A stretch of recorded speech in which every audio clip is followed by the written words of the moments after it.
Happy to have you all here. So we're going to get started with our program this morning. Before we do, if programs like Sunday Morning Zen, Commit to Sit, our in-person meditation, and the community events we do like Bonfire Night are meaningful to you, we'd sincerely appreciate a donation. We do all these events for no charge, but of course there is a cost incurred by the center to make these possible. And we'd appreciate your partnership and being able to help to reach more people with our message of openness, empathy, and clarity. So please consider a donation to ZLMC. This morning's guest, everyone probably already knows, right? He's a regular participant of Commit to Sit. His name's Brian King. He's going to give us a talk this morning about letting go of normal, ways the Buddha helped me use my disabilities to be a better human. And Brian has a master's degree in social work, and he's a father of 3 boys with Asperger's and ADHD. And after receiving those same diagnoses himself, he went on to write 5 books and become a recognized specialist in the field. He has a very unique approach to helping patients connect with their children who live with these unique challenges. And his presentations and programs continue to change lives all around the world. He has a great message of self-compassion, resilience, and the importance of working together. And I think you'll find it's one we all need to hear. And Brian, thanks so much for being with us this morning, and I'll turn the show over to you. Thank you, Michael. And thank you, Mark, wherever you are in the squares, for asking me to do this. It's an honor. We're going to do things a little bit differently. And the reason for that is because I'm self-advocating for the accommodations that I need in order to do my best, considering the different challenges that I need to work with. So I'm going to ask for your assistance in the form of your participation, your patience, your compassion, and your grace. And one of the reasons for that is because of the diagnosis of ADHD. If you're familiar with that, just a quick show of hands, if you have it or know somebody with it. In my case, I have a lot of challenges with what's called executive functions. Those are the abilities that allow you to organize, to plan, to take coordinated, organized action. That's something people with ADHD are challenged by. They have great ideas, but the follow through is lacking because it takes the ability to plan. I am sorely lacking in those areas. So when it comes to being able to plan my week, plan my month, plan my life, I need a tremendous amount of help doing so, including planning presentations. So what I have found my way to over the years is this ability, because my knowledge in my particular areas is comprehensive enough, that I have found myself able to stand on a stage for hours at a time and do Q&A, and somehow a narrative emerges. So I know with our combined efforts and you asking the questions that emerge by virtue of what I share, we are going to co-create an experience that benefits us both. Make sense? So it's not just me talking, it's us having this journey of discovery, this co-creation together. So I'm hoping that's what ultimately evolves. Now, one thing that I learned in the testing that I went through to diagnose the ADHD and the Asperger's is I have a very disproportionate skill set, which is typical of people with diagnoses of Asperger's and ADHD, meaning I'm really awesome in one area, really lacking in another. So it turns out the area I'm awesome in is verbal ability. I'm in the 99.6th percentile when it comes to verbal expression. I was almost 100%, but the psychologist said that I was a little bit too slow answering one of the questions. Otherwise, it would have been 100%.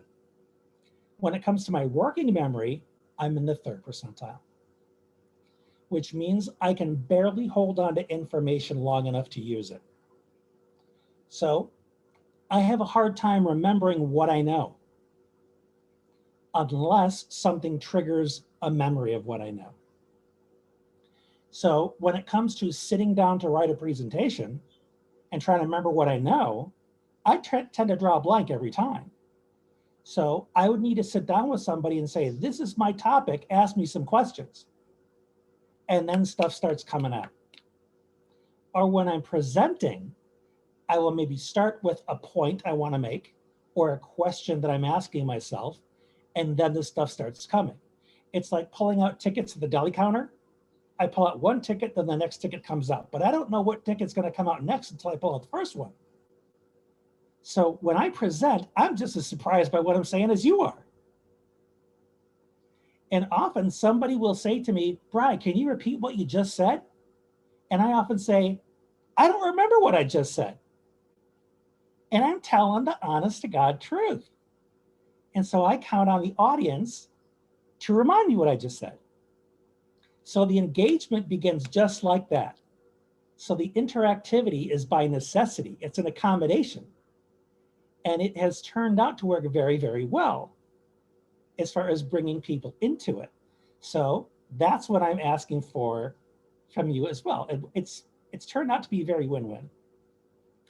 I also have problems with sequencing, knowing the order things need to go in, what needs to go first, second, third, fourth, last.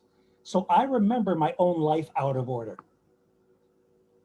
I remember events that occurred like snapshots, but I have a hard time remembering when they occurred, which happened first, which happened second. So it's like a bunch of scattered photographs on the floor. I can tell you this event happened over here, this happened here, but I need help from other people who are also there to help me remember the proper sequence.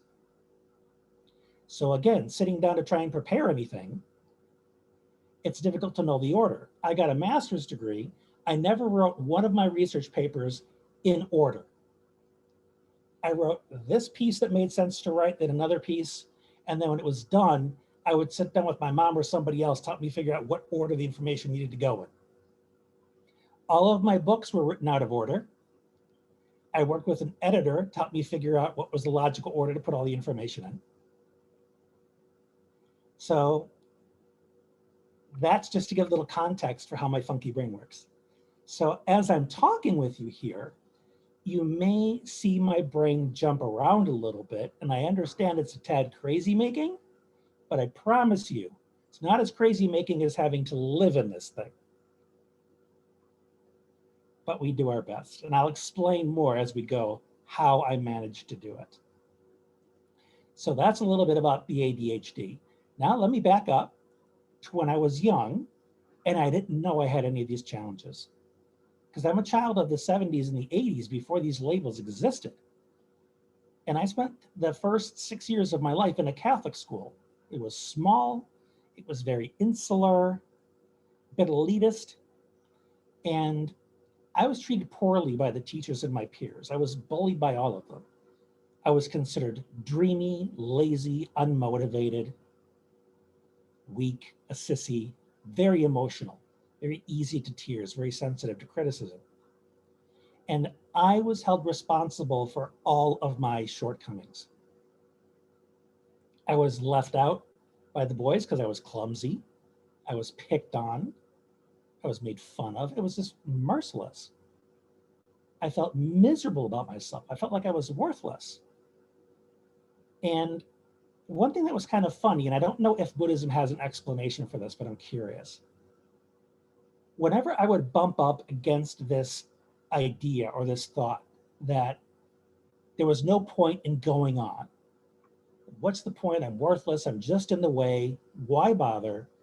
A little voice would pop up in my head to say, Brian, this is not as good as it gets. Just hang on. And I had that voice my whole life.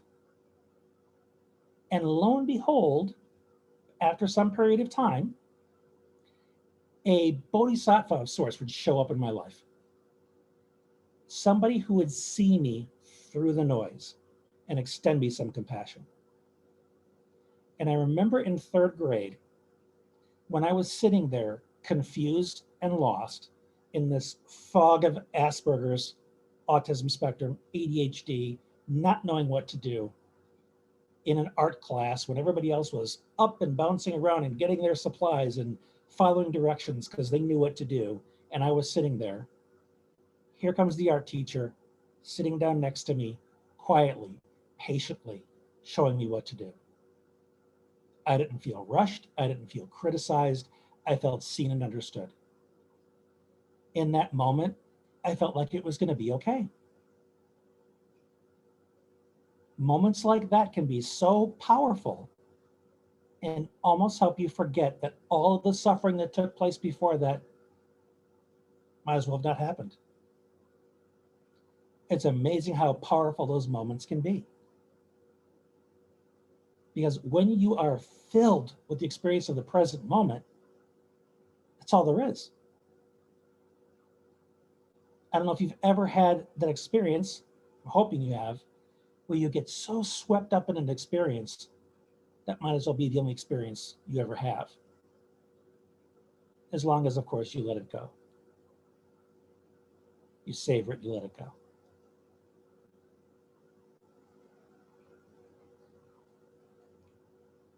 So that's one compassionate soul that came through and reminded me that there are people out there like that. There are diamonds in the rough that are worth hanging around for. So that art teacher kept me going. So I hung in there. I made a couple friends here and there, other people that were just as quirky as I was, that were probably somewhere on the spectrum or had ADHD and didn't know it. And I kept moving forward. I made it through high school, kind of under the radar, being socially awkward, not quite understanding how to do the social thing, missing nonverbal cues, not knowing why, saying things that upset people, being blunt, being too honest. And I graduated high school, but I didn't go out without making an impact. It wasn't good enough to graduate with a diploma. I had to graduate with cancer. 3 weeks before high school graduation, I found a very painful lump in my left testicle. Went to the doctor, got an ultrasound, and they said this has to come out immediately. So I had it removed, studied for finals, graduated, was looking forward to the future. 1 month post-operative, had a blood test just to make sure everything was cool. The doctor was sure he'd gotten all the tumor out. He was confident everything was gonna be smooth sailing. When the test came back, he didn't like the numbers he saw. So he called my mom and said, I think the lab made a mistake. Let's run it again. Got a second blood test. The numbers were even worse. So he called my mom back and said, the lab did not make a mistake. The cancer is back. It's 5 times worse than it was before surgery. It's spreading like wildfire. Get him to Indianapolis in 24 hours. So that was my summer after graduation. An intensive in dealing with the unknown, with uncertainty. And it was after graduation, pre-internet, we still had phones that were plugged into the wall, so I couldn't tell anyone what was going on. So I essentially had to spend that time alone. My family, being a highly dysfunctional Midwestern family, did not know how to manage it. They dealt with it with anger and denial and avoidance. And here I was dealing with all of the ugly emotions. The 3 poisons were just in full effect. I felt greed for everything that I lost. All these relationships that were scattered, all the freedom that I thought I had, all the beliefs that no longer seemed relevant to what I was experiencing. I wanted it back, my normal, what I'd known. And I saw no indication that it was even remotely accessible to me. My Catholic upbringing didn't seem to have any answers for me at that time. I was grasping at straws for something to ground me. So during one of my better days, when I felt strong enough, I took a walk down to our local library, which was about 2 blocks from my house at the time. And I started rummaging through the philosophy, the psychology, the self-help section. And I came across books on Eastern philosophy, which included Taoism and Buddhism. And I found a copy of the Tao Te Ching. And there is this famous quote that we see in all kinds of commercials and whatnot. And that's the journey of 1,000 miles begins with a single step. And here I was with my all or nothing thinking gifted to me by ADHD, thinking I have to change everything. I have to change all of this. This is all bad. I need to change it to all good. And here's this book telling me, no, no, no, no. One step. Start simple. And suddenly it all became manageable. I didn't have to eat the whole elephant. I just needed to take a bite. So I started reading more. I found Buddhism and these ideas about being present and letting go of the past as opposed to trying to hang on to it and keep it for yourself. And these were new ideas for me. And being mindful and letting go of suffering, and suffering was all I knew at that point. And these were revolutionary ideas. I thought I'd stumbled upon a gold mine. So I grabbed all these books and began immersing myself. And I locked myself in my room for days, it would seem. And the next time I found myself in the hospital, I don't know anybody who's been through chemotherapy, but it is not a pillow fight by any means. It is very, very excruciating experience.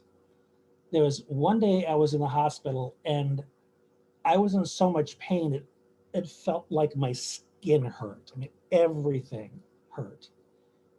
And I remember glancing out the window of my hospital room, and across the street there was a forest preserve. And I saw the trees blowing in the wind. And I noticed life was continuing on. As I was sitting here fretting and feeling sorry for myself and being angry, life was just moving.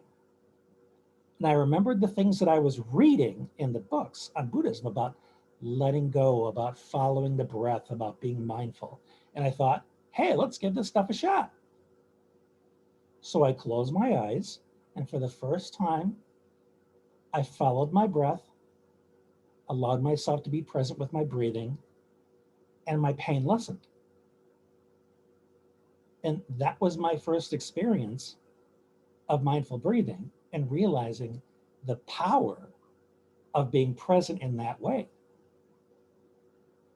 And that became a very powerful anchor in moving through that experience of uncertainty, that I could come back to the moment, I could come back to my breath when everything seemed so chaotic around me. I could be present when brushing my teeth, when putting on my sweats, when turning a page in a book, when going for a walk, when sitting in the backyard, being present and feeling a breeze move across my skin, feeling the sun on my face. That became my go-to. And when I found myself free of the cancer, the day that I learned I was in remission, I made myself a series of promises. One of those promises was that I was going to live a life that was far more conscious and deliberate. Because before then, it was impulsive, selfish, much more pleasure seeking.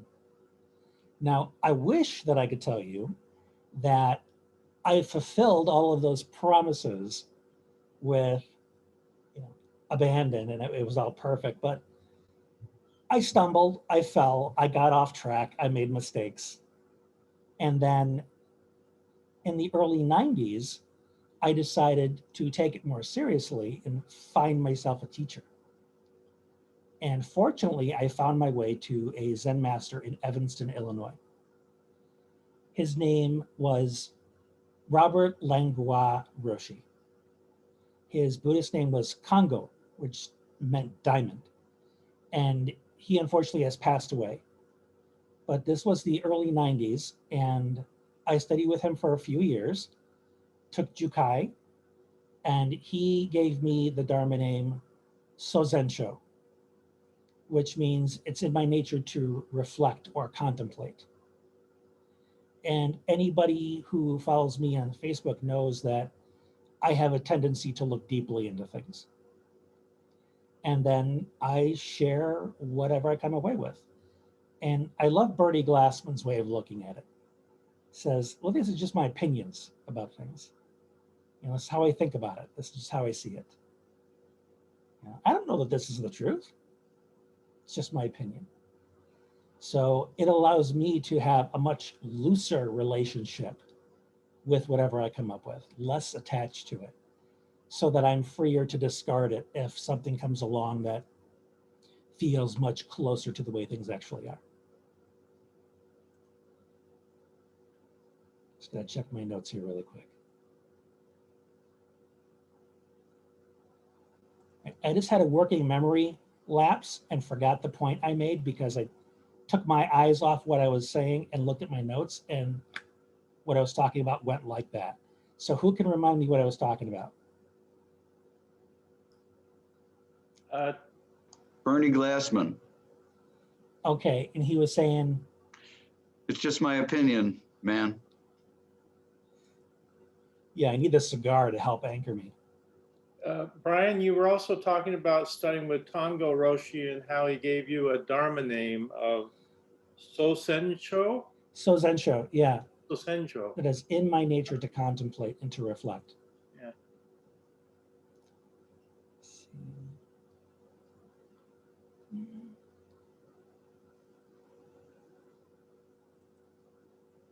So I studied with him for a couple of years, and that's where I learned Zazen. One neat little story I remember from, I can't remember what it was. I think it was during the mindfulness training I took with Roshi, but the Kyosaku stick that they used to wake you up when you were getting drowsy. This temple was very traditional, and they offered you the rap on the shoulder if you were getting drowsy. And what I did not know about the Asperger's back then, but I have a sensitive startle response because my nervous system is hypersensitive. So it's ramped up to 11 most of the time. So when somebody would get whacked with that stick, I felt like I would come off my cushion about 3 feet. And I'm sure it wasn't that much at all, but for somebody like me, that is not just a simple, ooh, what was that? That's almost like a fight or flight response.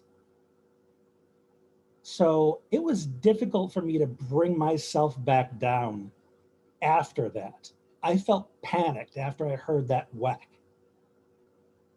So now, looking back, that's something that I would probably advocate for, saying, you need to let me know before you do that. You need to come and tap me on the shoulder. I would ask for a prompt now for something like that, so I could prepare myself. Kind of like somebody who has a sensitivity to needle pain for a blood draw. Say, okay, let me know when you're going to do it so I can take a deep breath and breathe through it. Something like that. Or when you know what your nervous system is likely to do, you have to ask for what you need in order to be able to move through it peacefully.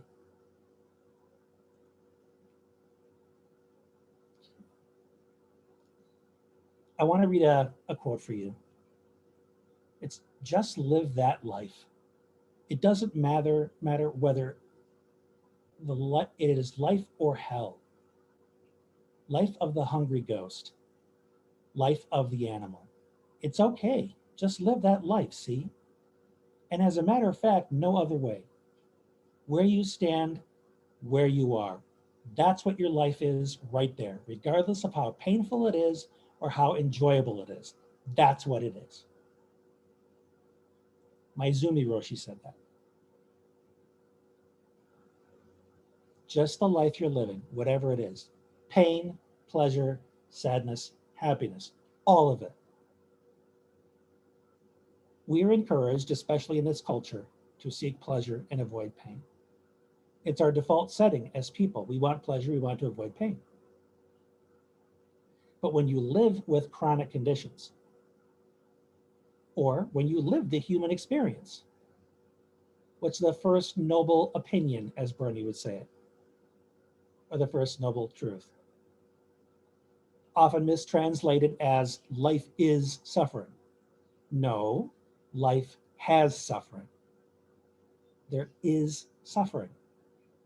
There is also joy.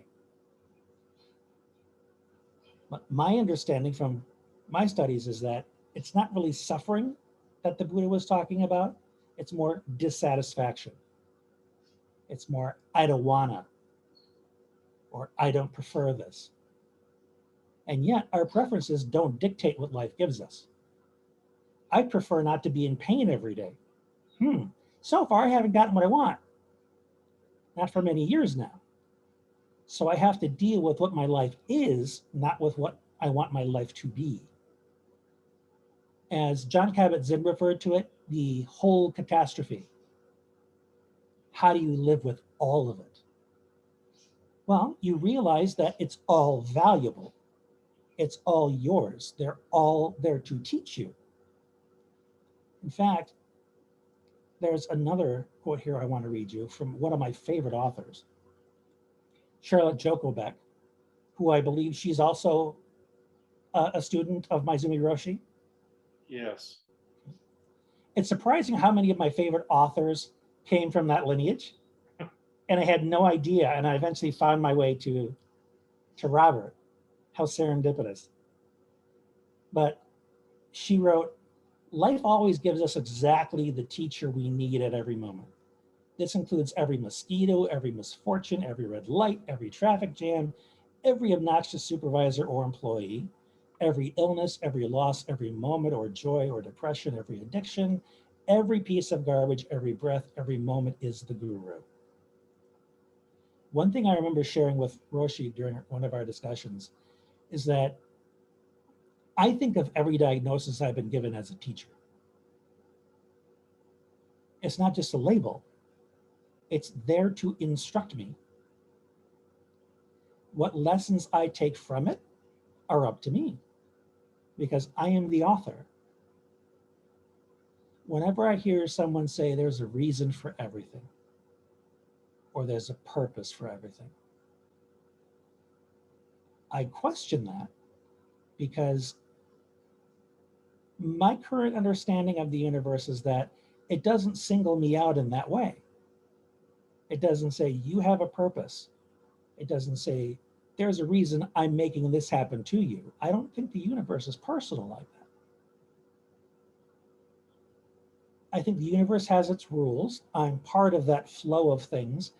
Things occur, things happen, and this mind can respond to that with a story that tells it it's personal, that tells it that it's somehow related to this I that I've manufactured, and it can create these emotions that are defensive and create suffering. But I don't have to have that response. I can have a response that's observant and curious and filled with wonder. That's entirely my call. So when my teachers show up and they introduce these experiences, they're giving me that option.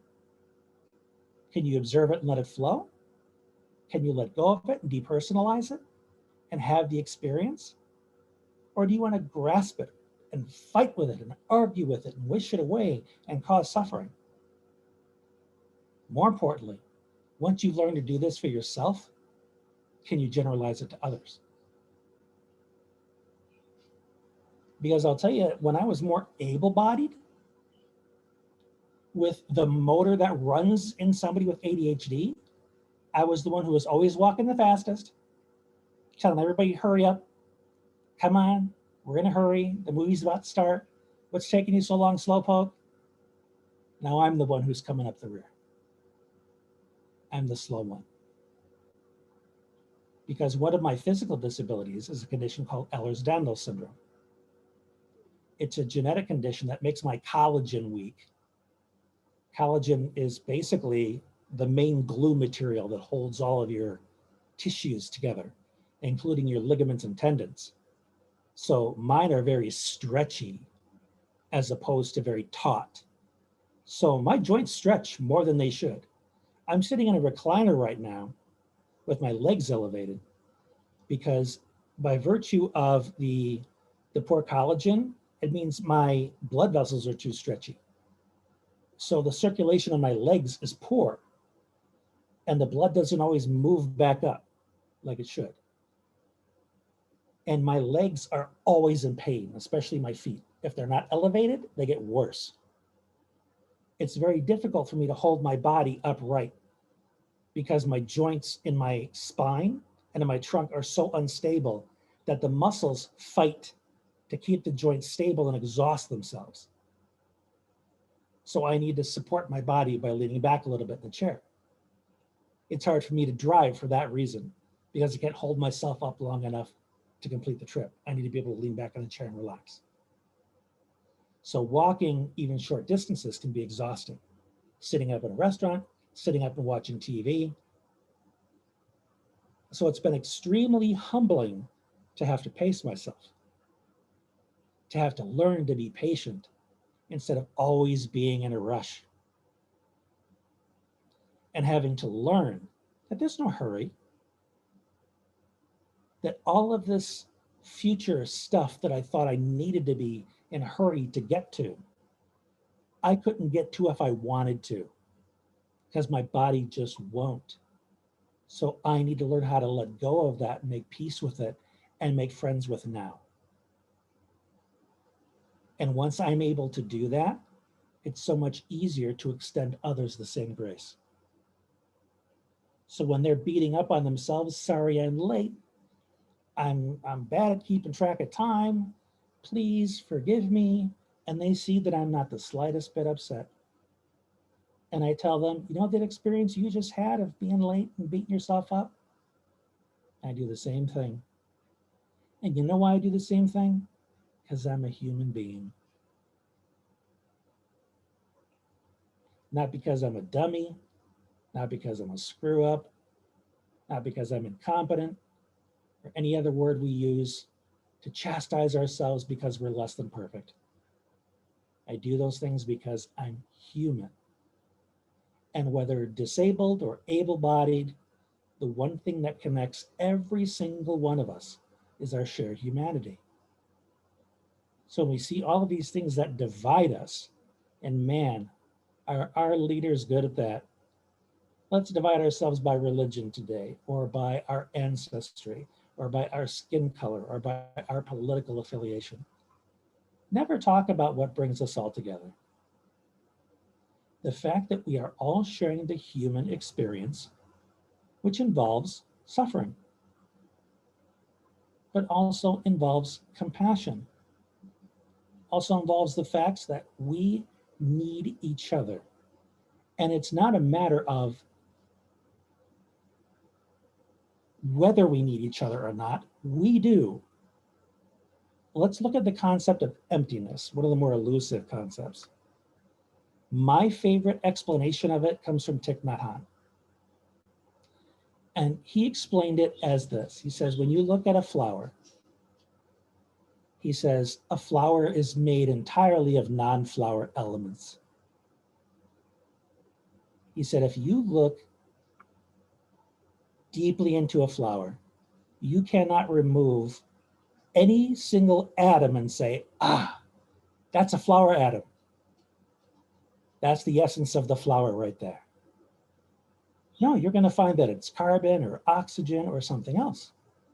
No matter where you remove it from, the petal or the stem or the stamen or whatever other part of the flower anatomy, you are not going to find a flower atom. It's something else. The same can be said of water or a human being.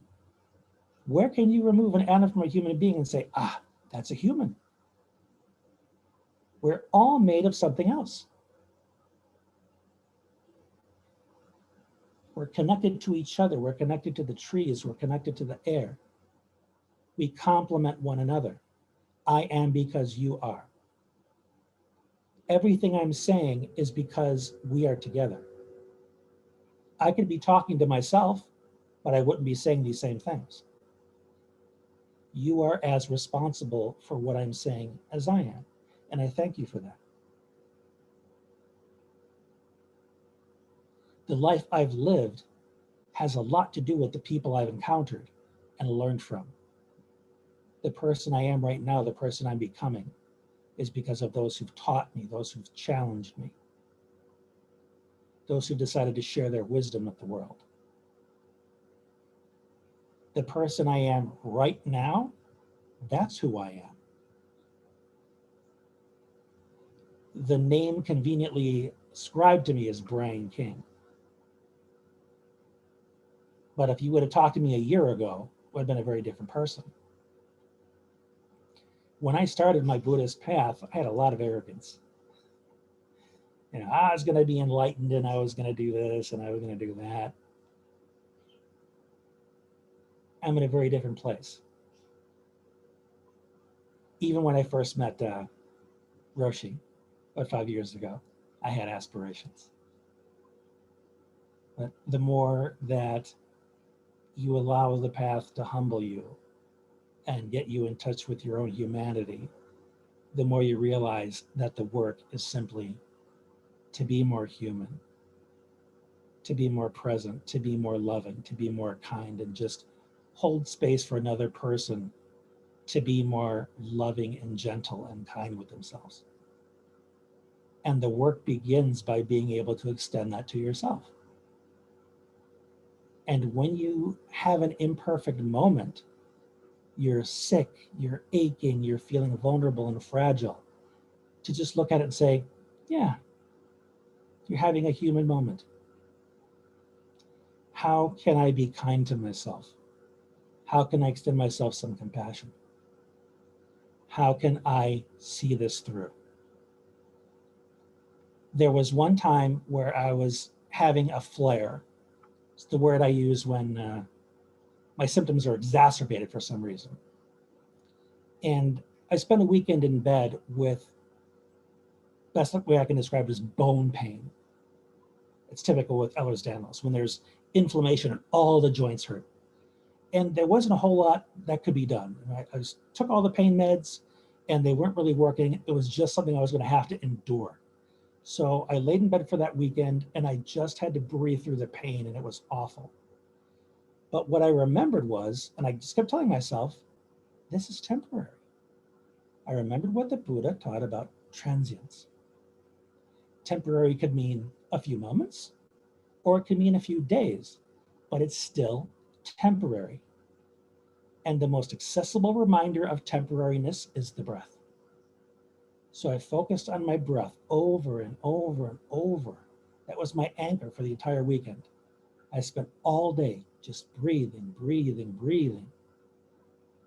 And at one point, I felt the separation between where my attention was and where the pain was. So I became more of an observer of the pain and less the person it was happening to. Does that make sense? And being able to do that depersonalized it and made it a bit more bearable.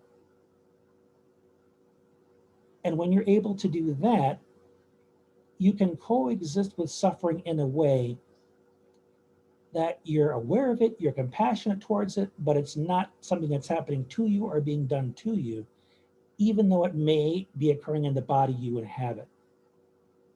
It's just now an experience that's occurring that you're observing, as opposed to something that's happening to you. I don't know how else to say that. More and more, as I practice with this, it's more that I'm this consciousness that's observing life with wonder and fascination, but I'm doing it in a clunky car. You know, I'm on a road trip through life and my car is kind of, ragged and clunky. That's kind of how I feel about it. But I'm not fretting over the fact that I have a clunky car. I'm just glad that it runs well enough to take me on the journey. That's kind of how I'm feeling about it now. And one thing, and I tried to find this, but I couldn't track it down. But I remember some kind of an interview with Thich Nhat Hanh when he was recovering from his brain hemorrhage several years ago. Somebody had asked him what his mental state was when he was in the hospital. Asking, was he afraid? Was he upset when he was going through all that? And he essentially said that he just continued with his practice. When he was laying there in the hospital, that he just minded his breath. And I found a wonderful quote from him. And I don't know if it was related to that time, but he said, when we give ourselves the chance to let go of all our tension, the body's natural capacity to heal itself can begin to work. And that's essentially what he did. He's now 94. He has some challenges still, some repercussions from that hemorrhage, but he's still going. In fact, I remember they interviewed one of the doctors that was taking care of him, because he had many attendants in that room that were holding vigil. And they said the energy in that room was the best energy in the entire hospital, because everybody was so mindful. It was just so calm and peaceful in that space. They bared witness to Ty's suffering and just held space for him so he could heal. In fact, bouncing back, when I was going through chemo, there was a time where it all got to me and the weight of the situation came down on me, and I was laying in bed by myself in the hospital, and I burst into tears. And moments later, my nurse happened to walk in, and she saw me crying without a word. She just sat down next to me, took my hand, and held it while I cried. And she just bare witness to my suffering. And that was another one of those bodhisattvas that just showed up and showed me the power of just being present and being compassionate and not trying to fix anything, just being there. Because sometimes it's not a matter of finding a solution. It's just finding the capacity to be patient until it passes. And often when it comes to our own suffering, that is the remedy. It isn't to force it to go away. It isn't to run towards something joyful. It's to be patient. Because although I'm in pain all the time to some degree, it's like a wave. It peaks, it ebbs, it flows, but it always passes. So I could think about the fact that I'm always in pain and this stings and this is unfair, or I could remind myself that it's always changing, it's always temporary, it's never the same. It's like each day when I wake up, I do so with beginner's mind. I could say, well, it's just another Monday, it's, same day. Listen, my oldest brother, quite cynical, but I love him just the same. One of his mottos is, same shit, different day. I don't embrace that philosophy. I think, well, yeah, the calendar says Monday, but I haven't done this Monday before. I've done other Mondays, but I haven't done this one yet. I wonder what this one has in store. I'm curious. I wonder. Let's go discover.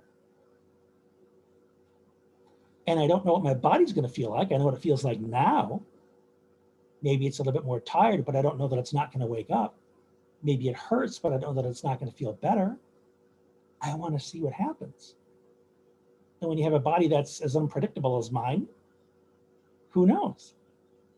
Some days I don't accomplish as much as I'd wanted to. Some days I accomplish more. But every day is kind of a surprise. It's difficult for me to plan because my working memory and my ADHD makes it difficult. It's also difficult to plan because I never know what my body is going to allow. So I really have to value what I am able to get done and say, this is enough. What I accomplished is enough. It was of value. And be okay with that. Now, I know there's about 15 minutes left, and I could go on and talk about a lot, but I want to make sure that if there's any questions or comments, that I leave some space for that.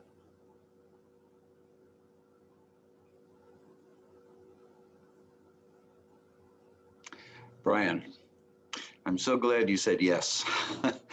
Thank you. So I follow you, as you know, we're friends on Facebook. I want to say that I never realized, to the extent that I now do, the complexity of what you're dealing with.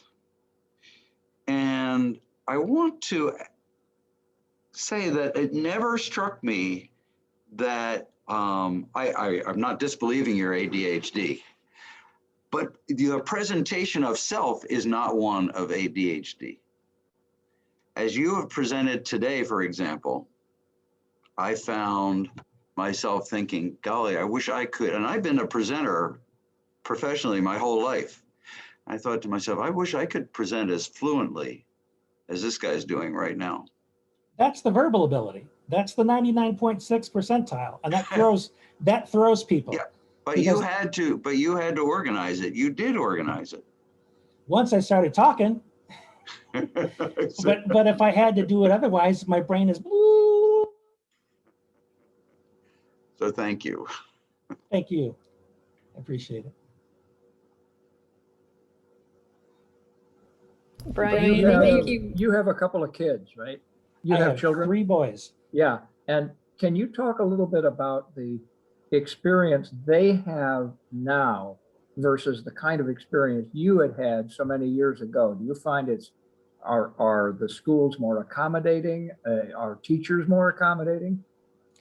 There's no real uniformity across the school system. And that's problematic because just 45 minutes away, where they originally went to school, one of the grade schools did well for one of my boys. But then the middle school for my oldest was so horrible, I had to pull him out of it because the bullying was merciless. My oldest boy loves education. He's the one that would raise his hand to answer questions. He would ask questions. And while the other kids around him were bored and they would talk back to the teacher and they were causing trouble, they would pick on him because he was smart. He was the nerd. They would throw things at his head. They would poke him with pencils and threaten him and tease him. And he was very emotionally sensitive, and it got to him and he became suicidal. And when I addressed it with the school, they would do things that were more theater to address it. Bring him together with the bully and try and work it out. The bully would just get the friends to bug him. They were too savvy. So when I pulled him from the school and I said to the principal, you realize that your failure to deal with the bullying has left my son suicidal. And the assistant principal's response to me was, well, kids are resilient. And that let me know just how much they're missing the boat. So we ended up moving to a completely different town where we live now. And the school system here has been spectacular. So you have places where it's a nightmare, where the teachers don't care and are all about the numbers and the test scores. And then you have places where the principal is very heart-centered, treats the kids like their own, and it feels like a community in the school. So it really depends where you live. Also, what is the economic structure of the community? What kind of resources do they have? What's the philosophy of the people doing the teaching? So I hope that answers the question. It also has to do with the education of the parents. When my boys were getting diagnosed, I really needed to immerse myself in everything I could find. I read articles, books. I found who were the leading experts to see what I could learn from them, because I needed to be able to stand up to the educators and say, you're wrong, this is what you're missing, this is what we need to prioritize in order to help my boys be successful. And I became so proficient at it, and I was able to articulate it so well that people began asking me to present and do trainings. And that's how I ended up doing more writing and presenting to teachers and parents, and got asked to go around the country and whatnot to give trainings.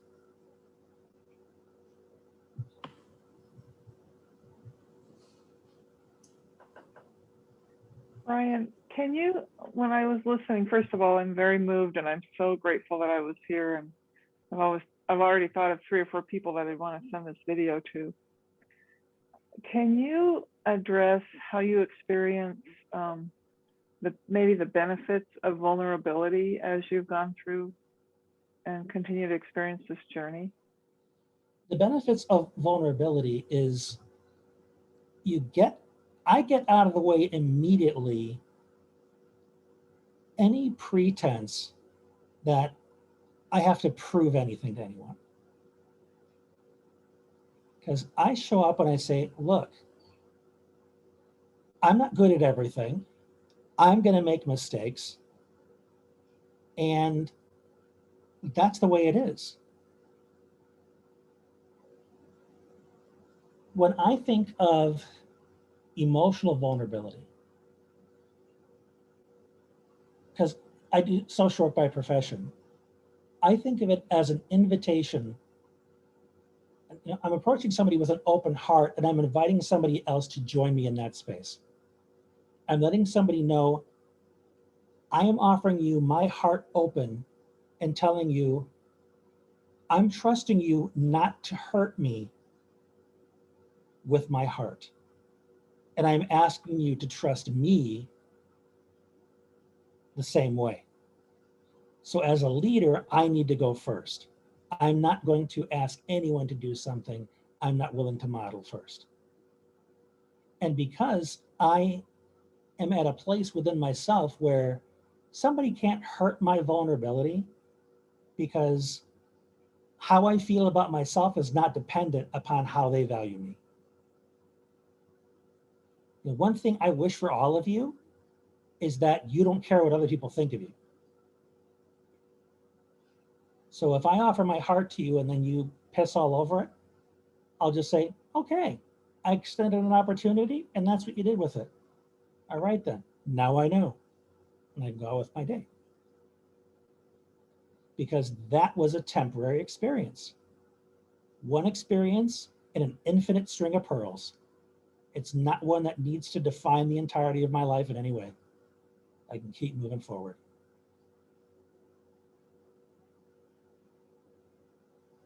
But vulnerability is essential to us being open to the fullness of the human experience. And one thing I really enjoy about embracing everything, all of the suffering, you know, the full catastrophe, all of the crap, is that you get to use all of yourself. You get to use everything, as opposed to just those qualities that you deem to be preferable. You know, because we want to be normal. Oh, don't do that. That's weird. That's not normal. What are you doing that for? Because what is normal if not trying to be like the people you want to be around? Because normal is very subjective. You want to be like the cool kids? You got to be normal. You got to be like them. Do what they do. But being a normal human is being an imperfect one. It's tripping over your own feet sometimes fumbling your words, sometimes having misunderstandings. All the things that we feel guilty about and beat ourselves up for are actually just human things. It's important that we allow ourselves that and give ourselves grace and say, oops, human moment. I can be compassionate and move past it instead of dwelling on it, and extend other people the same. That felt a little rambly. But it's, you know, for me, what I hear so much is living with an intention to be awake, to recognize there are choices, that that kind of inner voice, that inner wisdom that can give you an opportunity to pause and see that there are choices, that kind of recognition.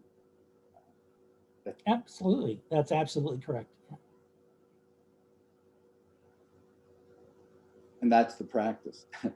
Yeah, that's the practice. And knowing that whenever you assess your experience, like, ooh, that stunk, or man, that's weird. The moment you assess is the moment you turn it into something other than what it is. You stopped observing and you started creating value judgments. Right. That's why it's so good to become immune to being offended. Yeah, because being offended is the moment you declare self-righteousness. You know, oh, I'm better than this. You know, how dare you? You look down at it. How the heck would I know what's better? You know, I know what works for me. I don't know that the other person's necessarily wrong. If they're a good person, hey, go with it. If you worship the flying spaghetti monster and it makes you compassionate, go with it. There was a great quote of Lily Tomlin when she was playing the bag lady that would see aliens in space, and they would say to her how she wasn't in reality. And she said, didn't they know that reality is nothing more than a collective hunch? That's pretty much it. Yeah, we're guessing. We're doing our best with the evidence we have. And as we practice, we get a little bit more evidence and we can tweak our opinion as best we can.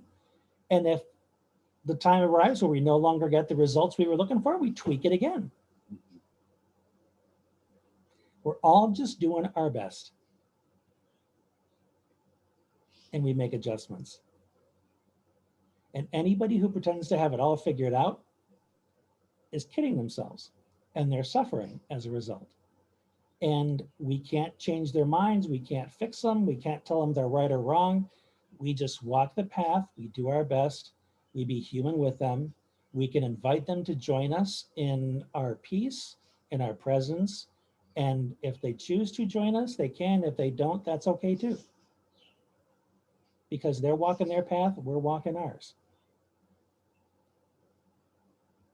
And hopefully the path we're walking generalizes to those around us, and our kindness and our compassion and our equanimity becomes a bit contagious.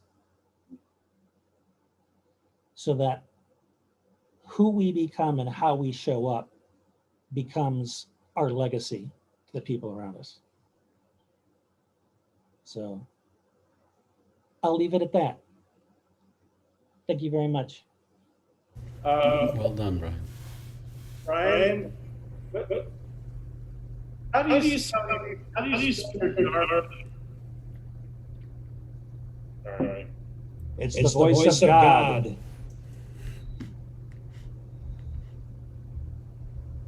Hey, Brian, there's sound is strange. How do you spell Adhd? How do you spell your Dharma name? There it is.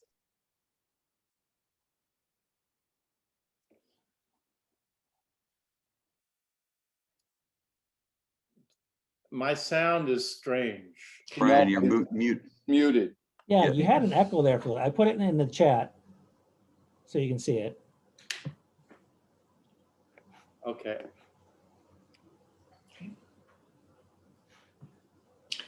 Thank you so much, Brian, for your wonderful talk. Really appreciate that contemplative mind of yours. Thank you. I'm honored.